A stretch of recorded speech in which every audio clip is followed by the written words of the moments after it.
भारत में इस वक्त कोरोना की तीसरी लहर का खतरा मंडरा रहा है, मगर इस बीच बढ़ते कोरोना मामलों को ध्यान में रखते हुए गृह मंत्रालय ने एक आदेश में कहा कि कोरोना वायरस की रोकथाम के सभी नियम 30 सितंबर 2021 तक लागू रहेंगे।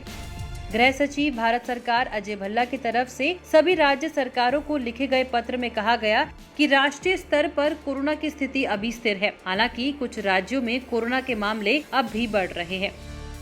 कुछ राज्यों में बढ़ते हुए एक्टिव केस और हाई पॉजिटिविटी रेट चिंता की वजह है। पत्र में कहा गया कि ऐसे में जिन राज्यों और केंद्र शासित प्रदेशों में स्थिति ज्यादा खराब है, उन्हें बेहतर सुरक्षा उपाय करने की जरूरत है, जिससे कि संक्रमण को रोका जा सके।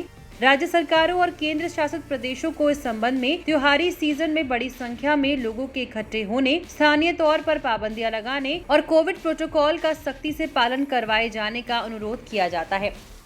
आपको बता दें कि आने वाले महीनों में दशहरा, दिवाली और छठ बड़े पर्व है। केंद्र की तरफ से राज्यों से कहा गया कि वो टेस्ट, ट्रैक, ट्रीट, वैक्सीनेशन और कोविड उपयुक्त व्यवहार पूरी तरह से फोकस करें। सरकार ने कहा कि राज्यों से मिले डाटा के मुताबिक कोविड उपयुक्त व्यवहार, जिसमें फेस मास्क लगाना, सोशल डिस्टेंसिंग का पालन नहीं कर रहे लोगों पर फाइन लगाने में कमी आई है। ऐसे में राज्य सरकारों से अनुरोध किया जाता है कि वो सख्ती से नियमों का पालन करवाए। केंद्र ने कहा कि देश में वैक्सीनेशन अभियान में तेजी आई है, इसकी रफ्तार को बनाए रखने की जरूरत है। साथ ही ये भी कहा गया कि कोरोना को हराने के लिए मार्केट सर्वेलाइंस जैसी चीजों को सख्ती से लागू किए जाने की जरूरत है।